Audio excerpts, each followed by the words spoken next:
The word of the Lord this morning is found in the 22nd chapter of Ezekiel on this grand Men's Day. Let's give all the men a great big praise this morning.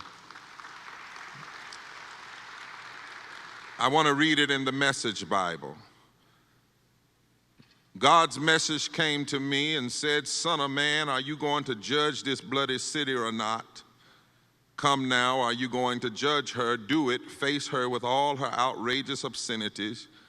Tell her this is what God the Master says. You are a city murderess at the core, just asking for punishment. You are a nation obsessed with no God idols, making yourselves filthy.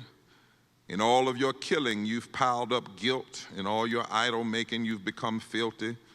You forced a premature end to your existence. I'll put you on exhibit as the scarecrow of nations, the world's worst joke. Far and near, they'll deride you as infamous in filth, notorious for chaos. Your leaders, your politicians, the princes of Israel among you compete in crime.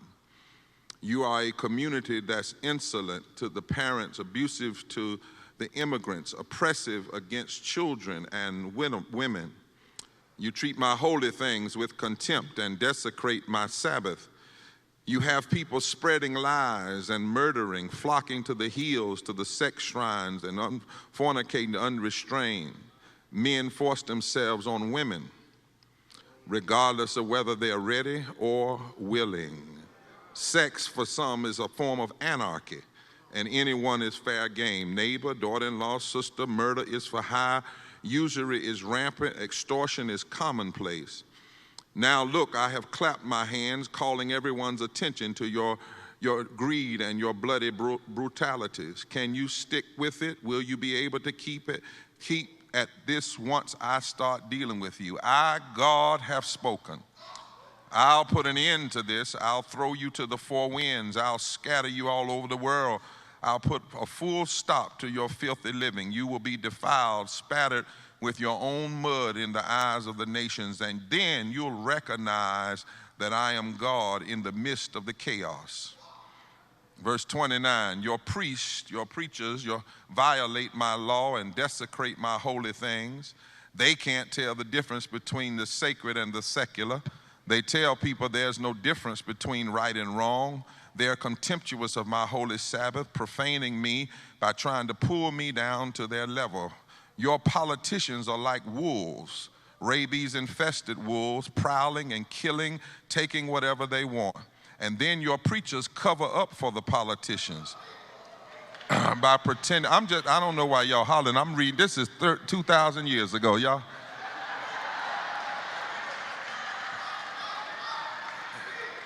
Y'all act like this has some relevance. Your preachers cover up for the politicians by pretending to have received visions to vote for them and special revelations. They say this is what God the Master says when God hadn't said one word. Extortion is rife. Robbery is epidemic. The poor and the needy are abused. The strangers are kicked, the immigrants are kicked around at will, and they have no access to justice. I looked for someone. I looked for a man to stand up for me, to stand in the gap, to protect this land so I would not have to destroy it. And I could not find anyone, not one.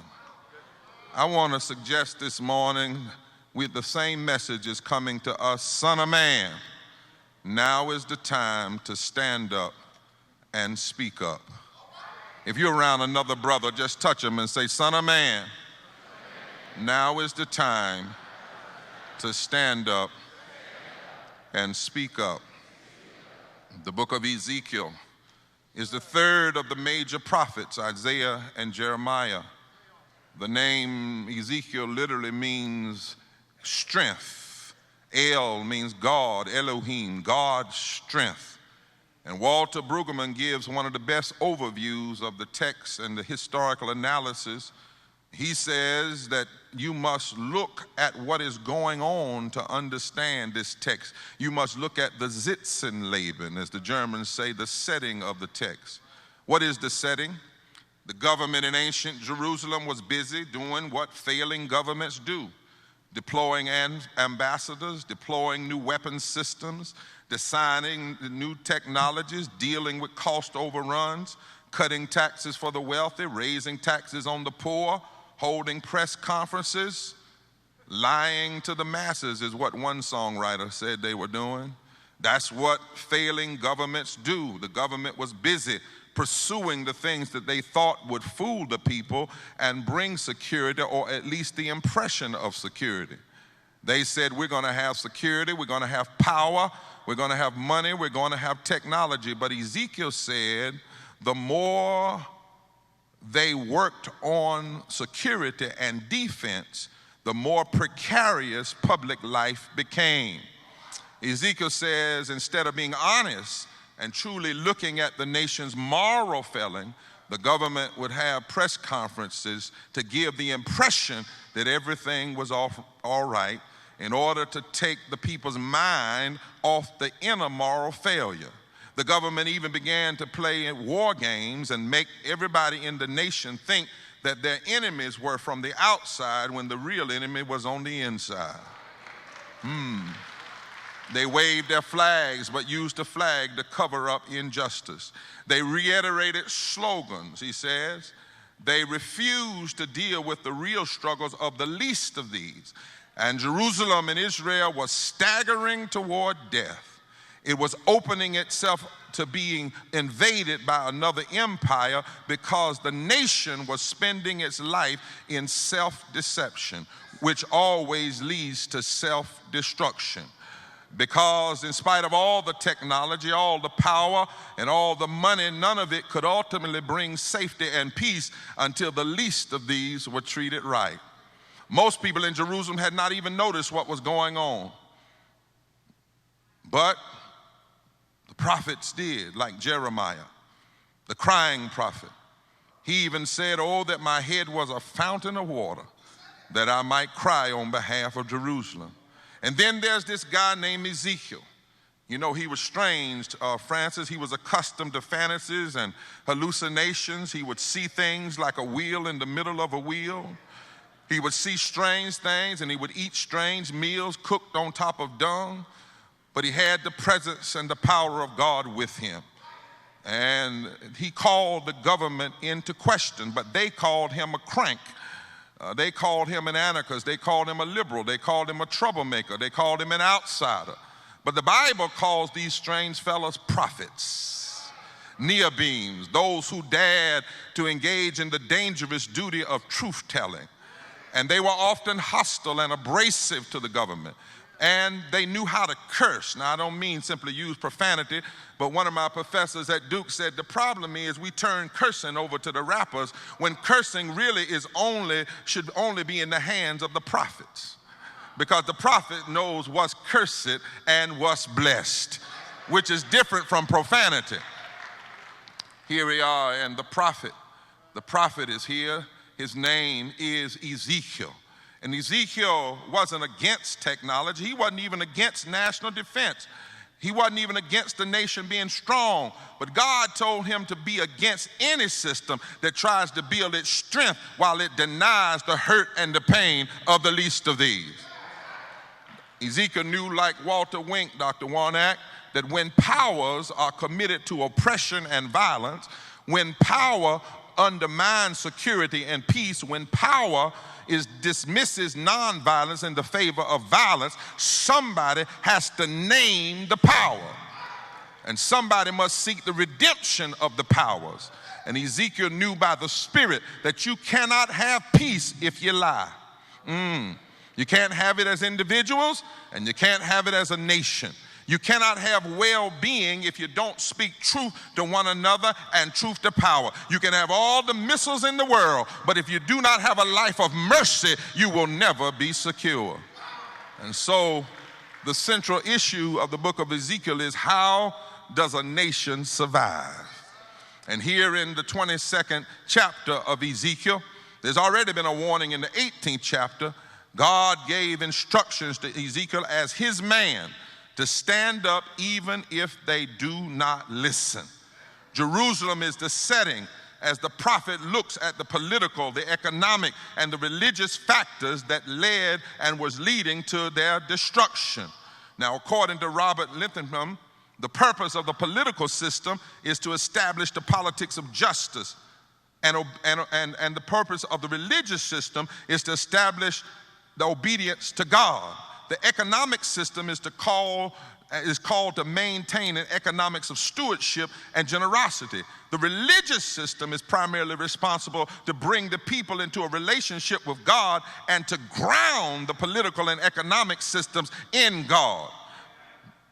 The political system provides the process. The economic system supports the community.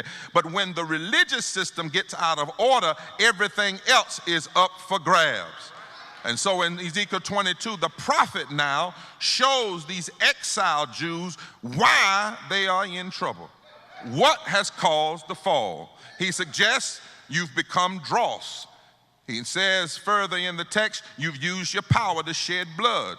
You treat parents with contempt. You slander with the goal of shedding blood.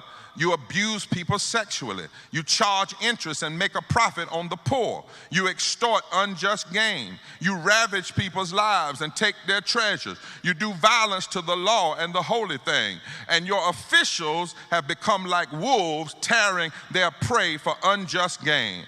And the people of the land are fond of practicing extortion and robbery and oppressing the poor and the needy and mistreating the immigrants. And the prophets, who are supposed to be prophets, the priests, have whitewashed their deeds. In other words, these political leaders have become mean, irate, sexist, abusive, xenophobic, warmongers, greedy, tyrants, and bullies.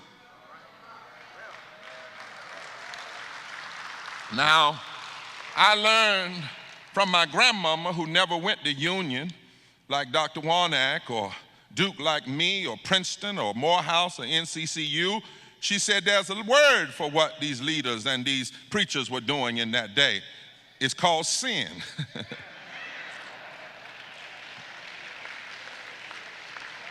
And sin, the greatest sin in the Bible, may I have a little water? The greatest sin in the Bible is not your personal failings, because everybody's got some of those, and that's between you, your God, and your pastor. But the greatest sin in the Bible is when you use public power to create public harm. That's sin. When you use the systems of this world to create inhumanity against other human beings, that's sin. And we so-called liberals sometime and progressive need to start calling sin, sin. And we need to be bold enough to say it doesn't matter who the governor is, it doesn't matter who's in the legislature, it doesn't matter who's president, it doesn't matter what your party is. Whenever you use public power to produce harm in the life of people, especially the least of these, that's sin. In fact, Ezekiel says something else. Get this on the tape now. Ezekiel says it's animalistic. He says whenever you use public power and you get elected and you have leadership ability and you use it to hurt people, it's not even human. He says when you use power to hurt people, you have moved beyond anthropomorphic descriptions of people and you've moved into the animal kingdom. When people use power to hurt women and hurt children and hurt the sick, you have to get out of whatever language we use to describe humans and start describing their language in animalistic terms. Ezekiel says your leaders, your political leaders, have become like rabies-infested wolves. And I need somebody who will stand in the gap and tell it like it is. If I might bring this text, this 3,000-year-old text, to the 21st century. When politicians fight a black president on everything, even that's good for the nation, that's wolf-like politics. Even when they fight things that will help all people. You know, there are 8 million more poor white people than there are poor black people. There are more white people on social safety nets than black people in raw numbers. But when, because of the animosity of race, you fight the president that wants to simply raise the minimum wage and get people health care, and they fight it, and just want to destroy and devour his presidency, that's wolf-like. You know that politicians have become wolf-like when in their mentality the facts don't matter. You can't change a wolf's mind when the wolf wants to devour. When people refuse to admit their biases, and one author in a book called Everyday Bias said that they did this survey, and they got a bunch of misinformed voters together, and they said they were disappointed with President Obama's economic record, and they believed he hadn't added any jobs during his presidency. Then they were shown a graph of non-farm employment over the prior years that includes the rising line indicating about 1 million jobs. They showed that there had been over 14 million jobs, and how the graph said that unemployment had been cut in half. And then they were asked, after they saw the graph, had jobs gone up or down? And many of them, looking at the facts, said down. Said down. And whenever the facts don't change, that's wolf-like. Whenever you give tax cuts to the wealthy and free bailout money to corporate crooks, but then you raise tax fees on the working poor and charge more money for college students to get loans, that's wolf-like. Whenever, like wolves, you support predatory lenders, especially in poor communities that charge people 300% interest, that's wolf-like. Whenever you refuse living wages in a country where 400 families make an average of $97,000 an hour, but you lock people up who simply want 15 so they can have a meal with meat twice a week, that's wolf-like. Politicians are like wolves. They have a wolf-like political mentality. When they make sure that they get health care and they get free insurance just because they're elected, but then they fight to refuse health care to the working poor and the poor who need it. 400,000 in Georgia, even children. Whenever you're that mean, Ezekiel says you got to go to the animal kingdom to describe that kind of mentality. Politicians are like wolves. They'd rather they'd rather fund war and fund the military-industrial complex than support a peace treaty. When politicians are like wolves in their heart, they're more focused on pain than they are on healing. They use their power to ensure that the NRA can get more guns on the street. Have you ever asked yourself, how much more blood does the NRA need? How much more blood? What will satisfy the thirst for blood? 26 first graders shot in Newtown by assault rifle, that's not enough blood? 9 people shot at Mother Emanuel, that's not enough blood? How much more blood? When some politicians think more like wolves and would rather support all police in the name of law and order, and even support them when they're wrong, that's wolf-like. You can't support those that use a system to kill folk while they have Skittles in their hand. You can't support those who would kill folk just because they're selling CDs. You can't support them just because they will kill somebody in front of their 4-year-old daughter, unarmed. That's wolf-like. When politicians whose backgrounds come from immigrants seek to deport immigrants today, they want to snatch women and children from each other and deport them and change the laws that if those same laws were in place, their own grandmothers wouldn't have been allowed in the country. That's wolf-like. When politicians act like wolves, they devour voting rights laws that came through the blood, sweat, and the tears of black men and white men and white men and white women and black women When politicians act like wolves, they devour the lives of children by slashing funding for public education. When politicians act like wolves, they put more money in prisons than they do in schools. And they turn the prison system into the new Jim Crow, or as James Cone called it, the modern day lynching tree. When politicians act like wolves, they will kill an innocent man like Troy Davis rather than repent of their wrong and that they incarcerated the wrong man. That's wolf-like. Yeah, God. When politicians act like wolves, they'll hurt the weak. They might even run for president.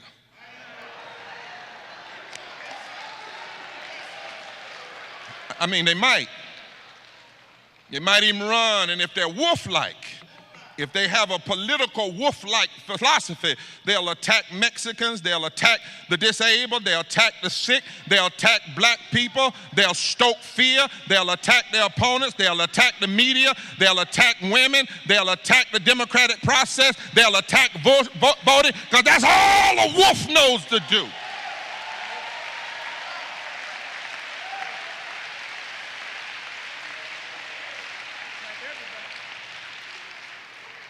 But Ezekiel is a prophet, so he doesn't just stop with the politicians. He says there's something there's just as alarming as the politicians becoming like wolves. And that is the preachers becoming whitewashers. It's one thing for the politician to be a wolf. It's another thing for a preacher to whitewash and cover over and not call it what it is. So in this text, Ezekiel does not blame the oppressor alone for being oppressor. He said that's what oppressors do. That's what wolves do. But he says the problem is also that the priest and the religionists are not doing their job. Ah, my God, they're not doing their job. So Ezekiel blames the religious community, because that community, this community, is responsible for standing in the gap and engaging in the necessary ministry of prophetic and pastoral care for the nation. And it doesn't say you stand in the gap, and if you don't change, they don't change in a week, you leave the gap. It doesn't say you stand in the gap, and then if they come offer you a little money to go out to be one of their surrogates, you stop standing in the gap. It doesn't say you stand in the gap until you get a better church that tells you you better not be involved in politics, so you choose the money from that church rather than do what the Lord called you to do. God, he says God calls us to stand in the gap, period. And even if they don't hear us, at least they'll know there hath been a prophet among them.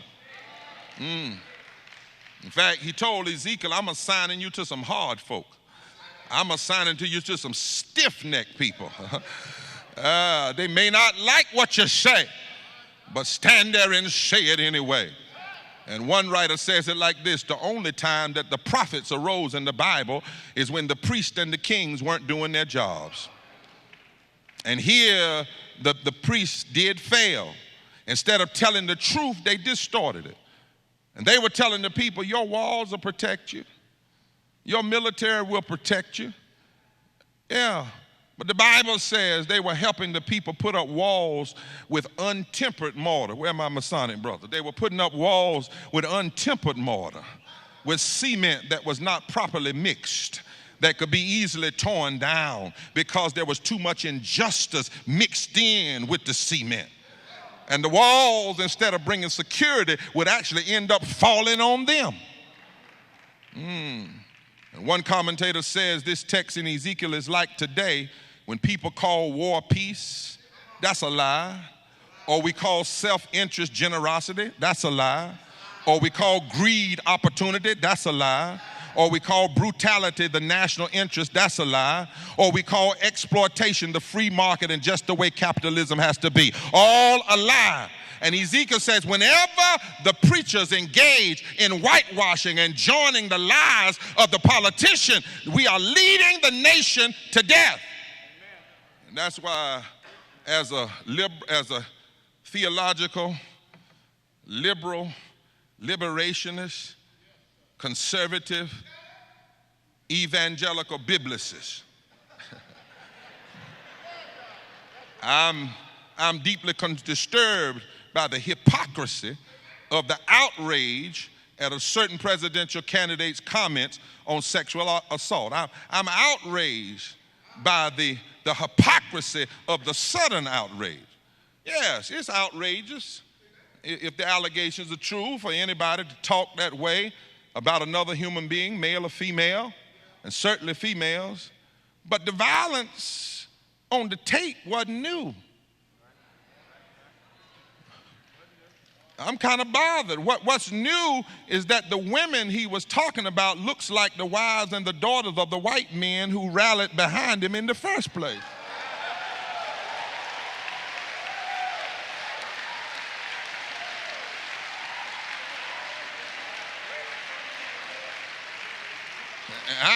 I'm disturbed by that. I'm disturbed to see these so-called white evangelicals who are engaging in a form of 21st century heresy, trying to tell us that the only issues in the public square is prayer in the school, where you stand on abortion, where you stand on homosexuality, tax cuts to the wealthy, and gun proliferation. I can't find that in the scripture. How in the world can you call yourself a Christian and you all upset now because you think this certain candidate did something to some white women?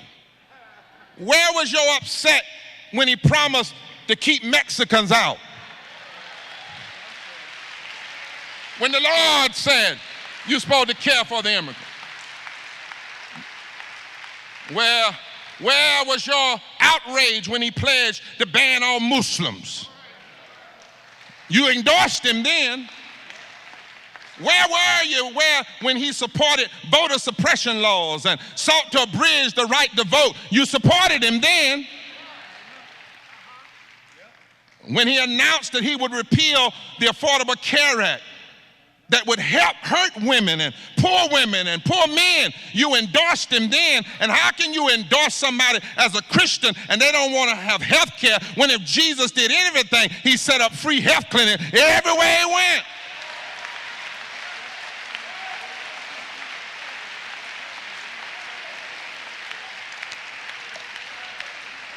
When he said he didn't support raising the minimum wage, in fact, he thought it was already too high, you supported him then. When he announced an economic plan that would help the wealthy and hurt the poor, you supported him then. When he unashamedly vowed to block gun laws that would help keep assault weapons off the street, you applauded him then. When he mocked women and people with disabilities and his political opponent, the religious so-called right that's so wrong, you stood by him. But now you claim he's gone too far?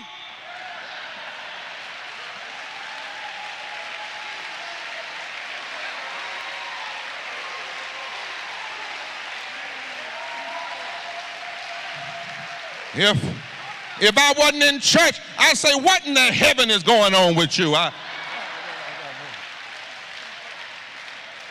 This is the very problem that Ezekiel is talking about. It's not a Republican or a Democratic problem, but it's a moral and a justice problem. When the church refuses to challenge the wolves who would devour the people, and instead you whitewash their actions and support them. I once heard two preachers from Atlanta take on this issue. One was Dr. King. When those 4 girls were blown up in Birmingham and he preached their eulogy, he said this: they died nobly. They are the martyred heroines of a holy crusade. He said, but this afternoon, in a real sense, they got something to say to us. They have something to say to every minister of the gospel who has remained silent behind the safe security of stained glass windows. He went on to say they have something to say to every politician who has fed his constituencies the stale bread of hatred and the spoiled meat of racism. And then he said they say something to each of us, black and white, and that is that we must substitute courage for action. They say to us that we must substitute courage for caution. And they say to us that we must be concerned not merely about who murdered them, but about the system that produced the murderer. That was that first preacher. Then I heard a second preacher from Atlanta put it like this, talking about this prophetic role of the preachers and why you can't whitewash, and why men can't whitewash when the politicians are acting like wolves. This preacher said, sadly today, the public voice of the black church can scarcely be heard challenging the mass incarceration, the stigmatization of young black men, a host of other urgent issues. This preacher said we need to redeem the soul of the black church so that once again it may speak a clear word of justice to the nation. He went on to say, this summer the U.S. Supreme Court decided to gut Section 4 of the Voting Rights Act. Where was the major voice of the church? Where is the public voice of the black church, the church that provided stops along the Underground Railroad? This preacher said we must rediscover our mission and reason for being. It is the mission that connects faith with justice, personal salvation with social transformation, addresses both the personal piety and public policy for the well-being of the whole. This mission fights for the weak and sees the gospel as good news to the poor. What has happened? Is it the rise of prosperity preaching that has now given in to a narrow individualism and a spiritualized egocentrism that engulfs a culture that is increasingly self-absorbed? In the face, this preacher said, of America's original sin, black churches have been the conscience of the American nation and the American church. And we cannot lose that mission now, because the nation needs it more than it ever has in the 21st century. I heard a preacher from Atlanta say that. His name is Reverend Dr. Raphael Warnock. That's who said that.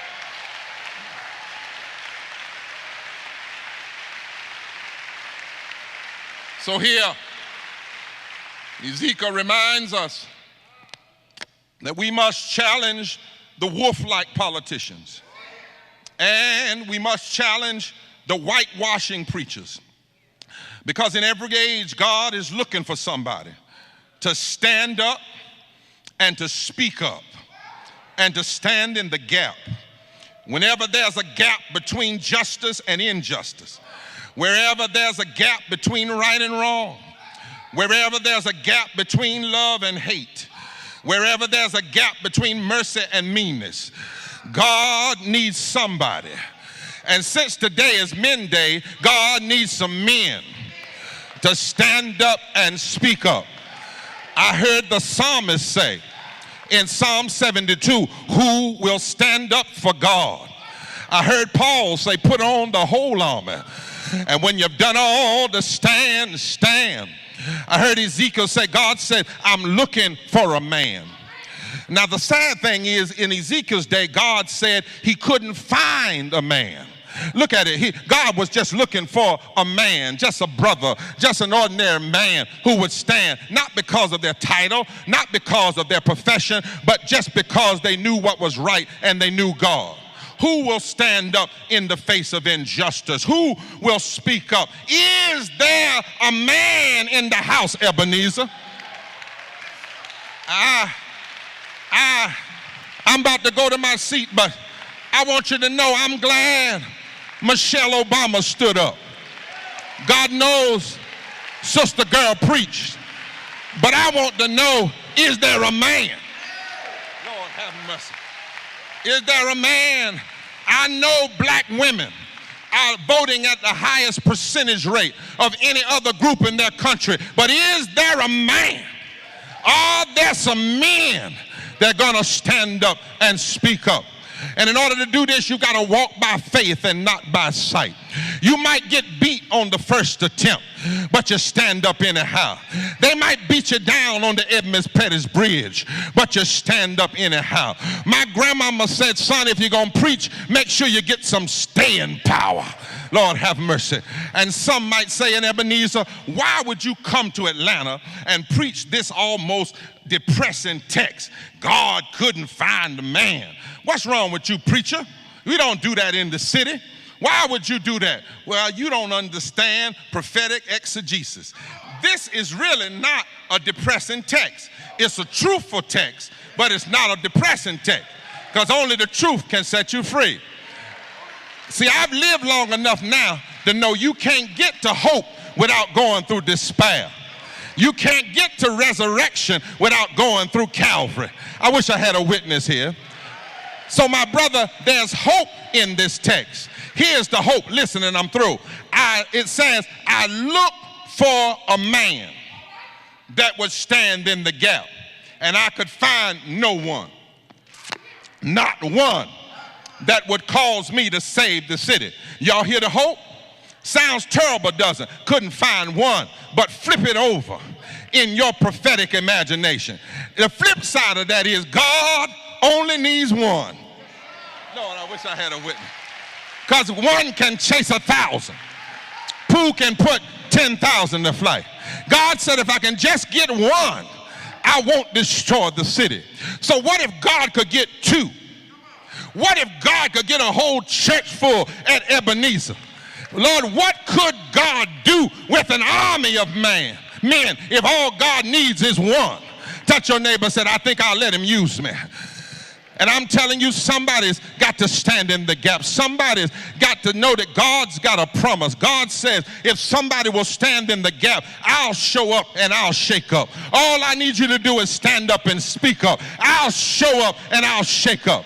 But somebody's got to stand there against the polls and against the editorials and against the death threats and say, there is a better way. Somebody's got to stand in the gap and say, we can have a living wage. We can educate our children. We can reject hate and division. We can take care of everybody. Is there anybody that'll stand? I wonder what would happen if all of us in the church stood, at my church back home and Ebenezer down here and another church over there. What if we decided, men, to just stand?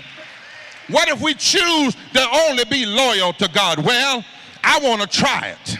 I want to see what God will do. I want to see God fulfill his promise. God said, if I can just find one. How many of you want to see God work through your life?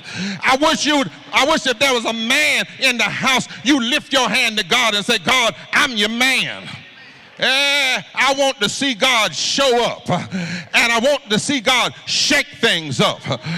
So I want to pray this morning the Franciscan benediction. Lord, bless me with discomfort and easy answers and have truth and with superficial relationships so that I may live deep within your heart. Lord, bless me with anger and injustice and oppression and exploitation of people so that I may work for justice, freedom, and peace. Lord, bless me with tears to shed for those who suffer pain and rejection and hunger and war so that I may reach out your hand to comfort them. Lord, bless me with enough foolishness to believe that you can make a difference and that I can make a difference in this difficult world. God says, I'm looking for a man. I don't care if it's a gay man like Bayard Rustin or James Baldwin, or a straight man like A. Philip Randolph or Medgar Evers, or a poor man, or a rich man, or a black man, or a white man. Just give me a man. Give me a man. I don't care if you're a seminary professor or a plumber. Just give me a man, a Nobel Peace Prize laureate, or just some brother that wants to do what's right. I'm looking for a man. And I want to tell you as I go home, when we do what God tells us to do, God will show up and God will shake up. And I want you to know this is not an academic experience for me. God will show up and God will bless our efforts. Faith is what you believe about God, but works is what you do because of what you believe about God. Faith without works is dead. But faith with works is dynamic, and God will show up. Ezekiel found out if you'll just stand in the gap and you'll speak God's truth long enough, God might meet you down in the valley, raise up a dry bones and make them a mighty army for God. I'm here to tell you, Frederick Douglass found out that when you stand in the gap, God will show up and shake up slavery. Thurgood Marshall found out when you stand in the gap, God God will show up and shake up the Supreme Court, even if it has one Ku Klux Klan member on the court. God showed us, Nelson Mandela proved it, that when you stand up and you speak up, God will show up and shake up the nation. Could it be that God is shaking things up in America now? Could it be that God is pulling the covers off of America right now? Could it be that all this what looks like confusion is nothing but a shaking up? Because your pastor has stood up, and Brother Johnson has stood up, and this church has stood up. When I go to the Bible teaches me that when Moses stood in the gap, then God showed up and shook things up. The Red Sea opened up. Pharaoh was drowned. When David stood up and had his little slingshot together, God showed up. God shook things up. Goliath fell, and the next day the Jerusalem Constitution read, the bigger they come, the harder they fall. When Shadrach, Meshach, and Abednego stood in the gap, God showed up and God shook things up. He calmed down the fire and put Nebuchadnezzar in his place. But I know one more. His name is Jesus. He's a brown-skinned Palestinian Jew. He was profiled by the police. He was targeted by the system. He was called a terrorist, but he stood up and he spoke up for love and for justice and for mercy. One day out on a hill on Calvary, he showed up on Calvary, and right there God started shaking things up. God shook the world like a scared rabbit. God shook the world. Jesus died until death died. He died until it became midnight in the middle of the day. He died until the prophets got out of their grave. He died until he went down to hell and took the keys from death, hell, and the grave. And then early Sunday morning, he got up from the grave, and God shook up the power structure. Because I heard Jesus say, all power is in my hands. And when you know that God is with you, when you know if you stand up and speak up, God will show up and shake up, then you can sing with the hymn writer. What do you do when you've done all you can and it seems like it's never enough? What do you do when your friends turn away and you're all alone? Tell me, what do you give when you're giving all you have and it seems like you can't make it through? You just stand, hallelujah, and the Lord will see you through. You just stand, and the Lord will carry you through. Don't give up. Don't you bow. Don't you bend. Don't you give in. Hold on. God will make a way out of no way. Tell your neighbor, stand. Stand. Stand. Is there a witness in the house? Has the Lord kept anybody standing? Are there any brothers in the house that don't mind praising the Lord? Are there any men in the house that will declare, I'm here by the grace of God. I'm here by the power of God. I'm here by the mercy of God. Touch your neighbor and say, neighbor, I'm not standing on my own.